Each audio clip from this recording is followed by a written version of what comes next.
오늘 감정과 믿음이란 제목으로 말씀을 나누고자 합니다. 오늘 모처럼 아가서를 오늘 말씀의 본문으로 삼았습니다. 아가서는 우리가 잘 알듯이 솔로몬이 쓴 시이고 노래입니다.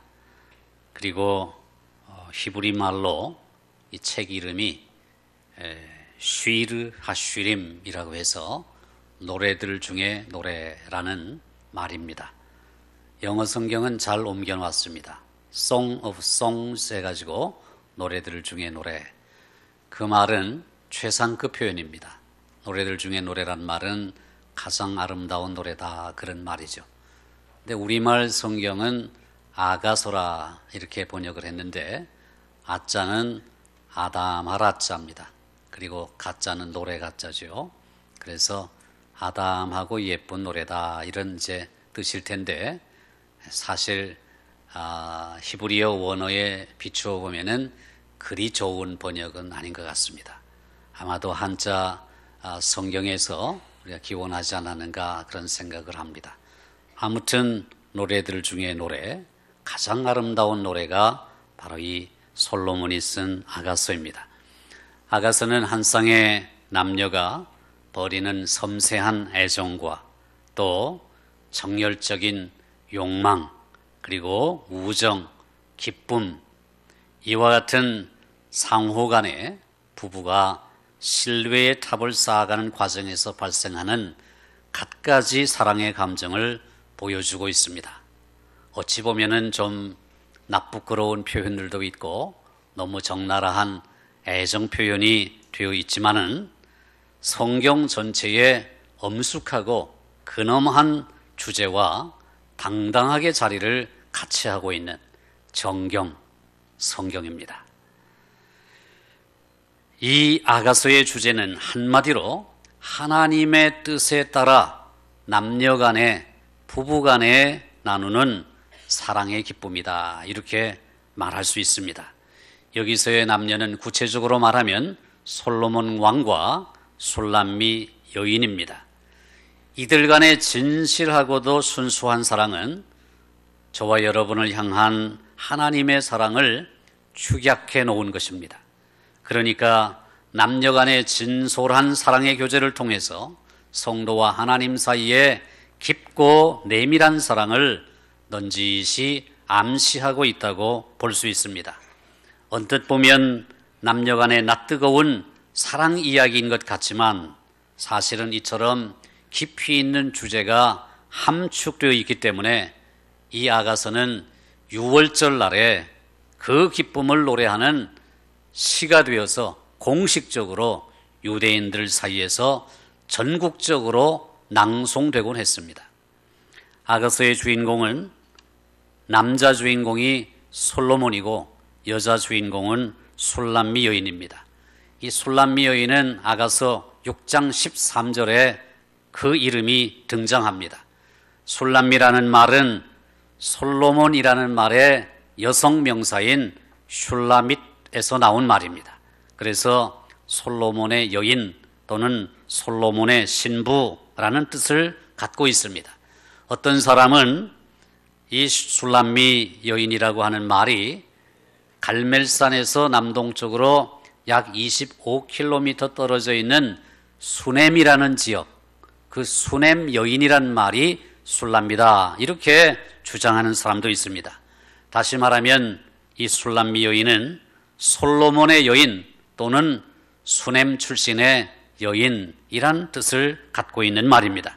오늘 본문은 솔로몬과 술람미 여인이 주고받는 상호 간의 칭찬과 찬사들이 때로는 꽃으로, 때로는 열매로, 때로는 동물들의 아름다운 이미지로 형상화되고 있습니다.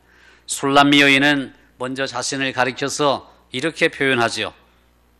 나는 사론의 수선화요 골짜기의 백화파 같도다, 이렇게 말합니다. 어찌 보면은 우리가 오해할 수 있습니다. 자화자찬하는 것 같지 않습니까? 나는 사론의 수선화요 골짜기의 백합화입니다, 이렇게 말하는 거죠. 우리가 이 말을 잘 이해해야 합니다. 왜냐하면 그 당시에 이 사론의 수선화와 골짜기의 백합화는 지천에 널려있는 흔한 들꽃입니다. 그러니까 특별한 존재가 아니라는 것입니다. 그러니까 술람미 여인은 자신을 겸손하게 표현한 것입니다. 저는 들에 널려있는, 지천에 널려있는 흔한 들꽃에 불과합니다. 이런 고백입니다. 그렇지만 솔로몬은 그녀를 뭐라고 표현합니까? 가시나무 가운데 백합화 같소, 이렇게 표현합니다. 그렇게 칭찬함으로 술람미 여인이 고귀한 여인이라는 사실을 고백하고 있는 것입니다. 부부 사이에 참 아름다운 대화이죠. 여러분도 오늘 집에 가서 한번 실습해 보시기 바랍니다. 부부가 마주보고 어떻게 실습하냐면 현대식으로 이 대화를 표현하면 이렇습니다. 아내가 먼저 말합니다. 여보, 저는 들판에서 흔히 볼 수 있는 보잘것없는 들꽃에 불과해요. 이렇게 말합니다. 그러자 남편이 말합니다. 무슨 소리요? 당신은 세상 모든 여인들은 가시나무와 같다면 당신은 그 가시나무들 가운데 단연코 군계 일학과 같은 백합화요. 이렇게 칭찬하는 것입니다. 당신이 세상에서 가장 아름답소. 이런 아름다운 대화입니다. 그러니까 술람 여인이 또 대응을 하죠. 감사해요. 미천한 저를 그렇게 귀히 봐주시니 고맙습니다. 당신은 이 세상 모든 사람들이 수풀과 같다면 당신은 그 수풀 가운데 사과나무 같아요. 제가 그 사과나무 그늘에 앉아서 쉬면서 사과를 따먹으니 얼마나 행복한지 몰라요. 여러분, 이 말은 술람미 여인이 솔로몬의 보살핌 속에서 그리고 솔로몬의 그 사랑 안에서 안식과 즐거움을 누린다는 은유적인 표현입니다.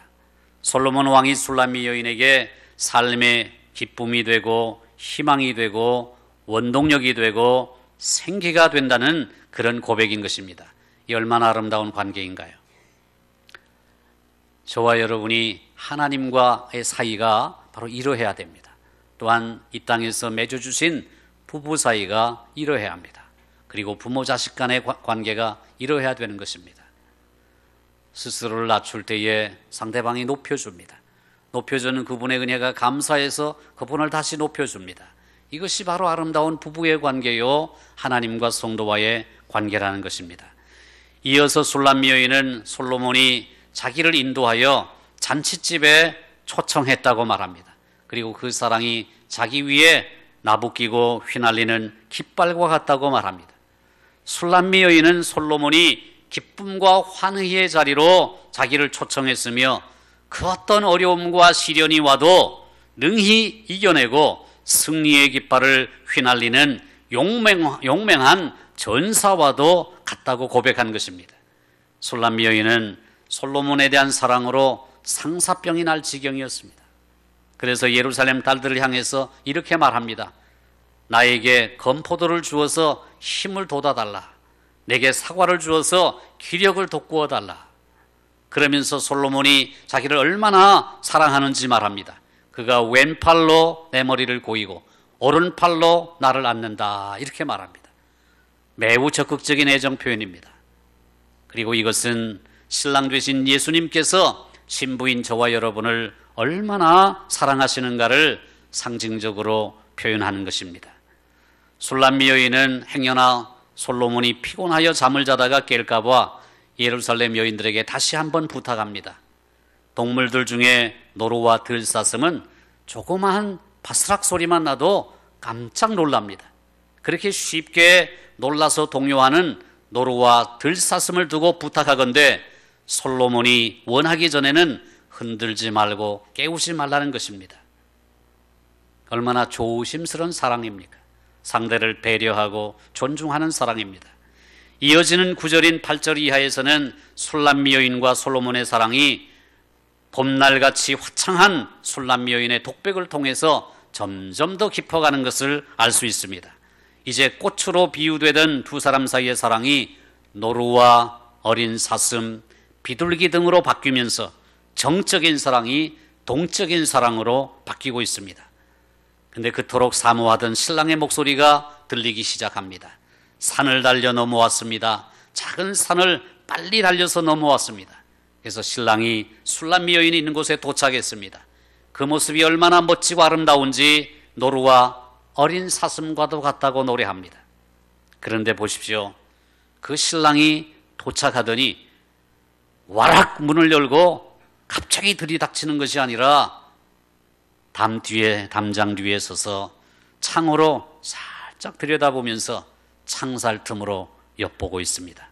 숨막히는 사랑의 긴장감이 흐릅니다. 그토록 황급하게 빨리 산을 넘고 들을 가로질러 내를 건너 달려온 후에 얼른 문을 열고 들어가는 것이 아니라 마치 몰래 와서 놀라게 하려고 하듯이 창문을 통해 창틈으로 가만히 들여다보는 장면은 로맨틱한 긴장감과 간절함을 더해줍니다. 술람미 여인은 밖에서 들려오는 신랑의 목소리를 듣습니다. 나의 사랑, 내 어여쁜 자야, 일어나서 함께 가자. 겨울도 지나고 비도 그쳤고 지면에는 꽃이 피고 새가 노래할 때가 이르렀는데 비둘기의 소리가 우리 땅에 들리는구나. 무화과 나무에는 푸른 열매가 익었고 포도나무는 꽃을 피워 향기를 토하니 나의 사랑, 나의 어여쁜 자야, 일어나서 함께 가자. 여러분, 이 아가서의 이런 시를 읽고 노래를 읽다 보면은 얼마나 마음이 뭉클하고 감동적인지 모릅니다. 솔로몬과 술람미 여인의 지고지순한 사랑 이야기입니다. 술람미 여인의 솔로몬을 향한, 그리고 솔로몬의 술람미 여인을 향한 티 없이 맑은 순수한 사랑 이야기. 이것은 사실 하나님과 우리 사이의 사랑 이야기입니다.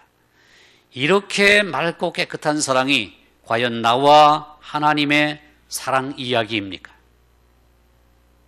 술람미 여인처럼 나는 흔한 들꽃과 같이 보잘것없는 존재입니다 라고 고백하니 하나님께서는 아니야, 너는 가시나무 가운데 백합화와 같아, 이렇게 격려해 주시는 사랑이 바로 하나님의 사랑입니다.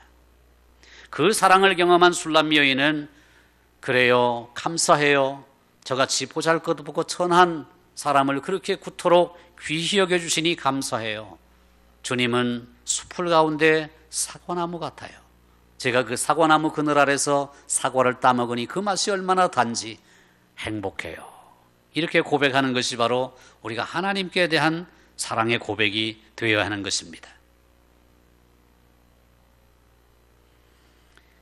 신랑을 존귀하게 여기는 그 사랑, 신부를 존귀하게 여기는 그 사랑, 이런 긴장감 있는 사랑이 과연 하나님과 여러분 사이에 사랑의 이야기가 되고 있습니까? 술람미 여인이 솔로몬을 몹시 보고 싶어하고 또 가슴 설레며 사모하는 그 마음, 우리도 이 주일 예배가 기다려지고 하나님을 사랑하고 사모하는 마음으로 달구어진 뜨거운 열정이 있습니까? 술람미 여인은 곤히 잠든 솔로몬을 깨우려 하지 않고 기다리고, 솔로몬은 성급하게 술람미 여인을 향해서 돌진하지 않고 가만히 문 밖에 서서 기다리고 엿보는 모습, 이런 사랑의 긴장감이 여러분과 하나님 사이에 있습니까? 솔로몬이 술람미 여인에게 제안한 아름다운 서정시, 그 노래소리와 화창한 봄날의 기운이 한 폭의 아름다운 그림으로 다가오고 있지 않습니까? 나의 사랑, 내 어여쁜 자야, 일어나서 함께 가자.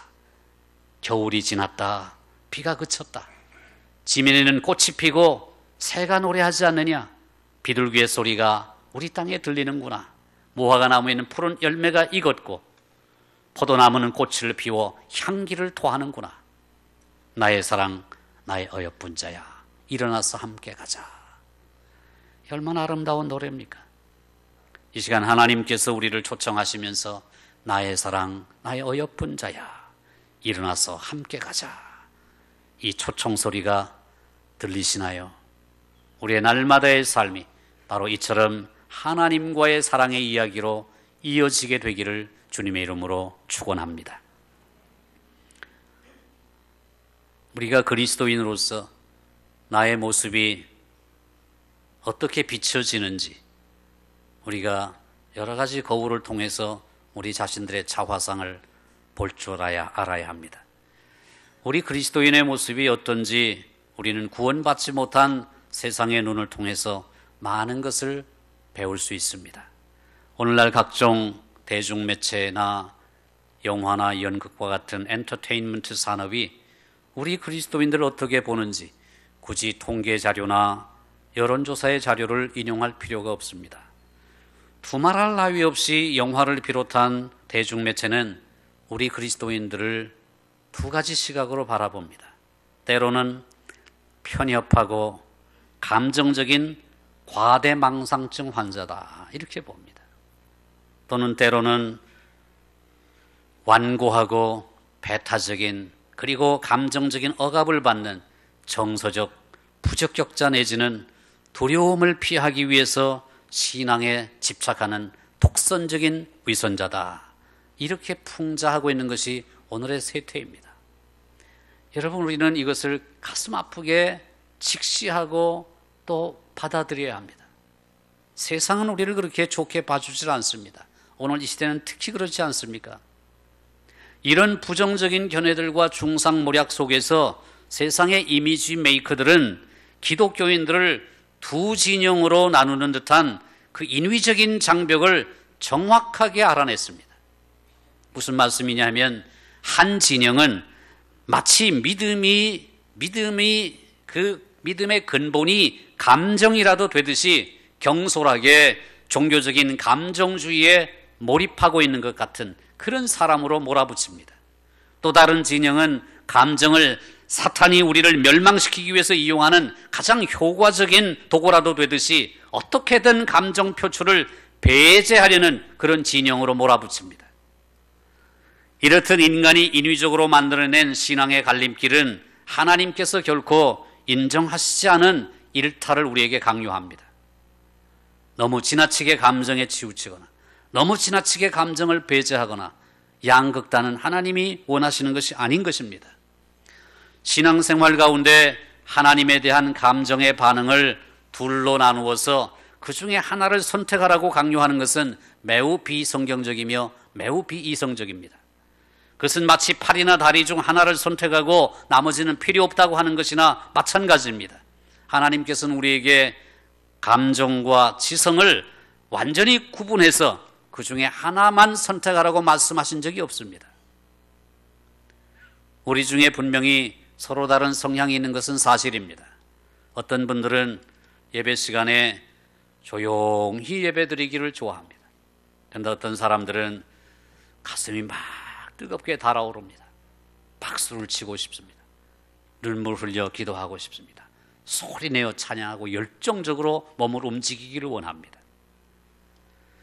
우리가 조심해야 할 것은 내가 선호하는 방식만이 옳고 다른 사람들의 방식은 그르다고 생각하는 것입니다. 성령의 임재와 역사하심에 대한 반응, 특별히 감정적인 반응을 우리는 무시해서는 안 됩니다. 실제로 성경에는 감정을 다룬 이야기들로 가득 차 있습니다. 이스라엘 백성들이 금송아지를 만들어 숭배했을 때에 하나님께서는 매우 분노하셨습니다. 매우 분노하셨습니다. 감정을 폭발시키신 것입니다. 차라리 나를 생명책에서 지워달라고 모세가 중재하지 않습니다. 예수님께서는 친구 나사로가 병들어 죽었을 때에 예수께서 눈물을 흘리시더라 그렇게 기록되어 있습니다. 눈물을 흘리시며 슬퍼하셨습니다. 돈에 굶주린 상인들로 북새통이 된 예루살렘 성전을 보시고 예수님께서는 분노의 채찍을 휘두르셨습니다. 스데반이 순교당할 때에 예수님은 하늘 보좌 우편에 앉아 계실 수가 없었습니다. 벌떡 일어나 서 계셨습니다. 성도의 죽음을 귀히 보시는 주님께서 스데반의 죽음을 귀히 여기셨던 것입니다. 마태복음 22장을 보면 왕의 아들의 혼인잔치에 초대받고서도 그것을 귀히 여기지 않고 오히려 왕이 보낸 사자까지 사신들까지 죽여버린 그 사람들에게 왕은 몹시 분노하였습니다. 그래서 군대를 보내어 그들을 진멸하고 그 동네를 온통 불살라버렸습니다. 예수님께서는 이 비유에서 하나님의 나라와 그 아들을 거절한 사람들에 대한 하나님 아버지의 감정을 분명하게 묘사하고 있는 것입니다. 기독교는 감정을 배제한 종교가 아닙니다.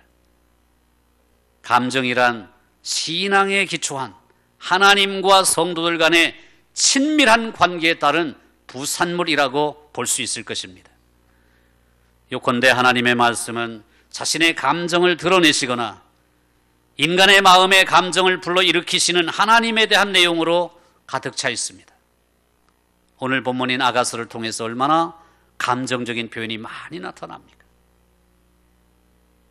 또한 호세아서를 통해서 하나님께서 하나님 백성들을 얼마나 뜨겁게 사랑하시는가를 말씀하고 있지 않습니까?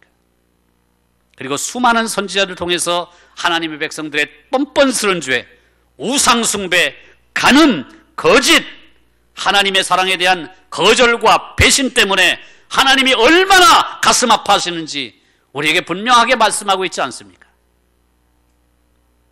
우리가 생각하는 것보다 훨씬 더 심하게 오늘날은 많은 그리스도인들이 감정적으로 메말라가고 있습니다. 예전과는 달리 예배 시간에 가슴을 치며 통회하는 사람들이 거의 없습니다. 눈물을 흘리며 회개하거나 벅찬 감격으로 찬양하는 사람들도 보기가 어렵습니다. 물론 믿음과 감정이 항상 동반하는 것은 아닙니다. 사도 바울은 고린도후서 5장 7절에서 이렇게 말씀하죠. 우리는 믿음으로 행하는 사람이지 보는 것으로 행하지 아니하노라. 맞습니다. 우리의 신앙의 기반은 믿음입니다. 우리의 감정은 아닙니다. 그러나 그렇다고 해서 믿음이 감정을 배제하지 않습니다. 예수님의 제자들의 삶, 우리 그리스도인의 삶은 어린 양의 보혈로 구원받은 사실, 역사적 사실, 그 복음 진리에 기초하고 있습니다. 우리의 감정에 기반하고 있지는 않습니다. 그러나 사도 바울은 제자의 삶에 대해서 이렇게 말씀하지 않습니까? 형제들아, 우리가 아시아에서 당한 환난을 너희가 알지 못하기를 원하지 아니하노니 힘에 지나도록 심한 고생을 받아 살 소망까지 끊어지고 우리 마음에 사형 선고를 받은 줄 알았으니 이는 우리가 자기를 의뢰하지 말고 오직 죽은 자를 다시 살리시는 하나님만 의뢰하게 하려 함이라.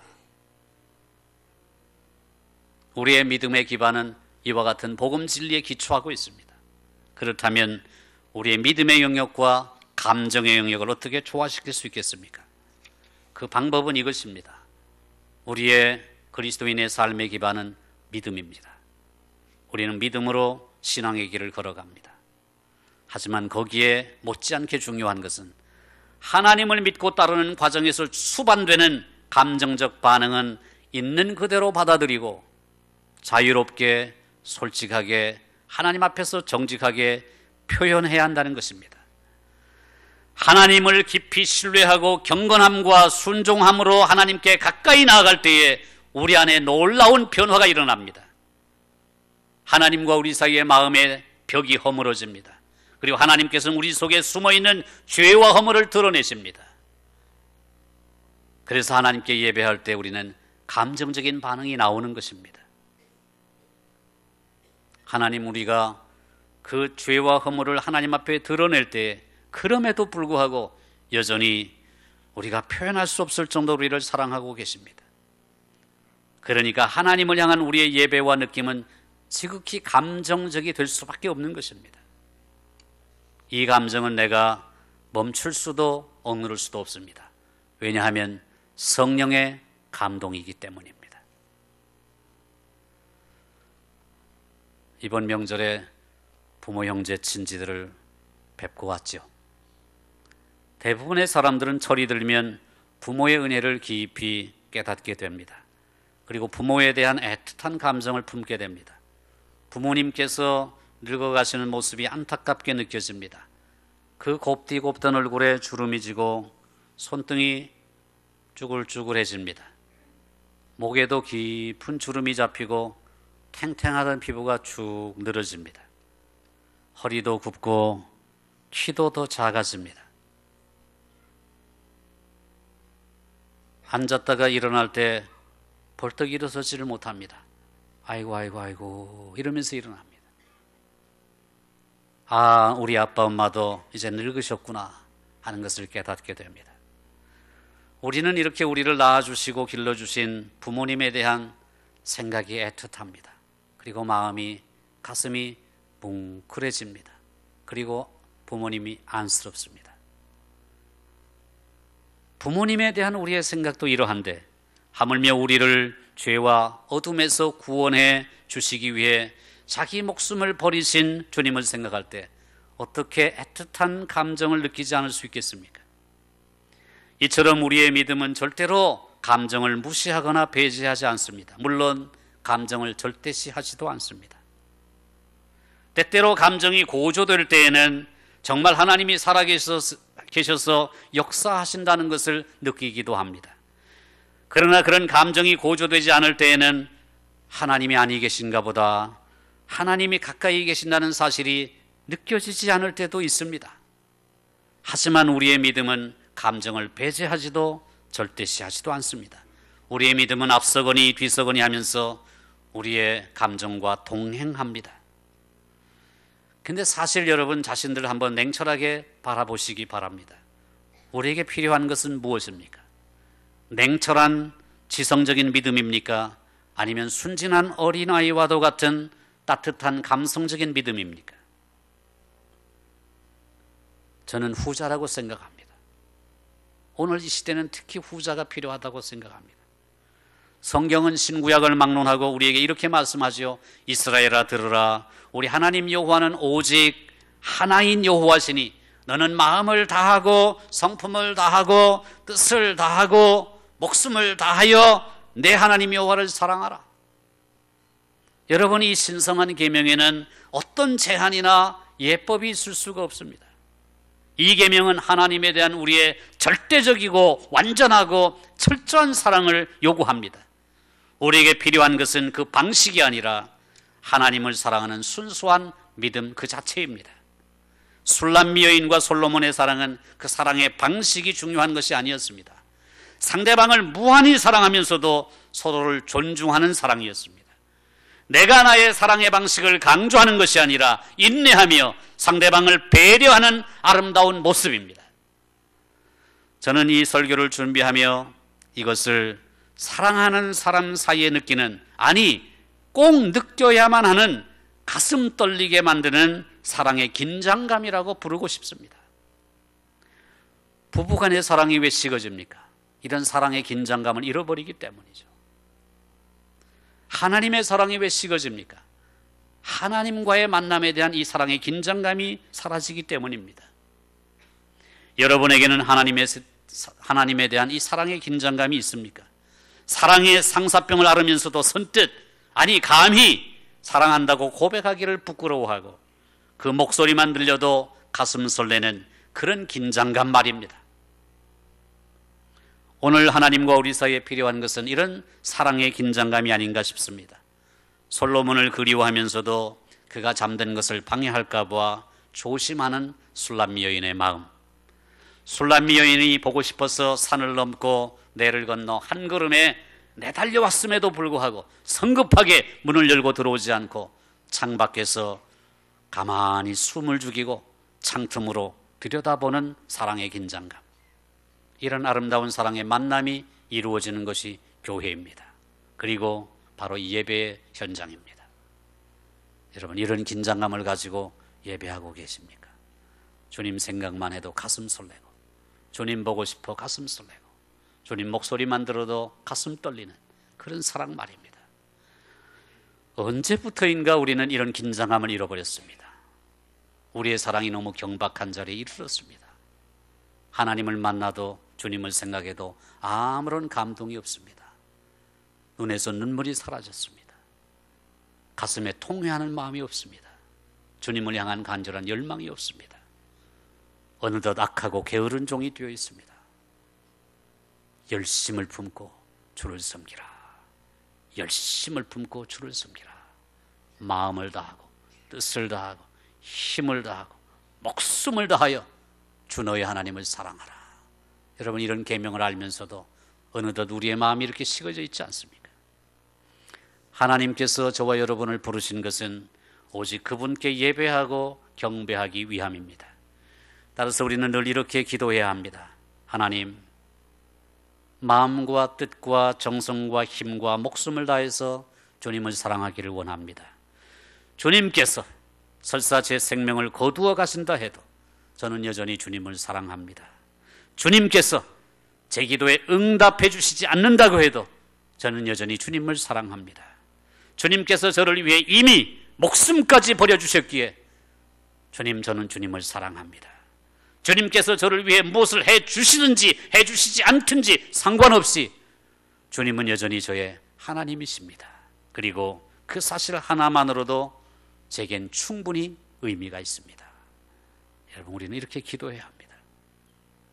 하나님께서는 우리가 종교라는 이름으로 끝없는 율법주의의 늪에 빠져 허우적거리는 모습을 바라보기에 지치셨습니다.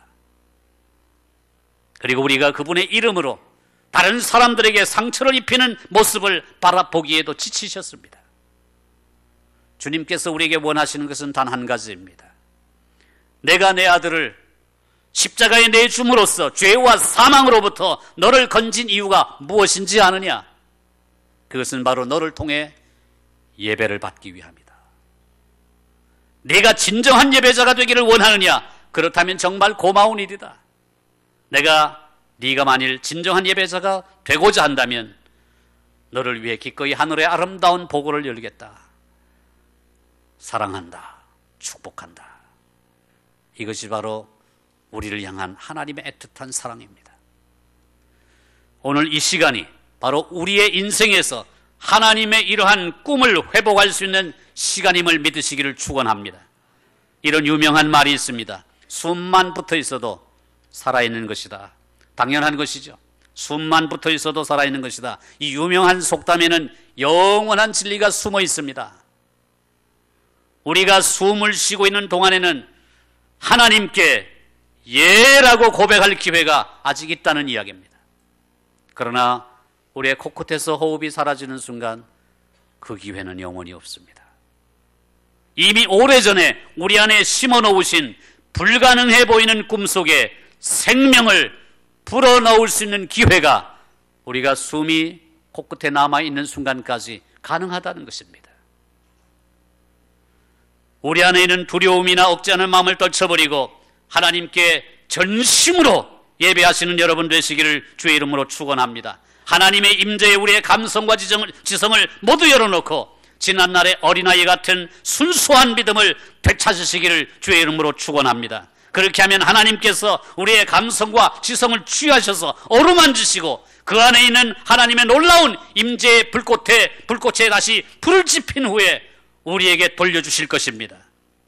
하나님의 임재 속에서 우리의 감정은 우리의 믿음과 결합하여 성령의 무한한 능력을 경험하게 될 것입니다. 하나님 앞에서 솔직하게 감정을 표현하는 것은 절제할 필요가 없는 성령의 역사입니다. 잃어버린 첫사랑, 하나님을 보다 더 뜨겁게 사랑하기 위하여 솔로몬과 술람 여인이 나누었던 숨막히는 사랑의 긴장감, 오늘 저와 여러분에게 절실히 필요한 은혜입니다. 이 은혜를 사모하시고 예배하셔서 하나님 앞에 사랑받으시는 여러분 모두가 되시기를 존귀하신 주님의 이름으로 축원합니다. 축원합니다. 할렐루야. 아멘. 기도하겠습니다.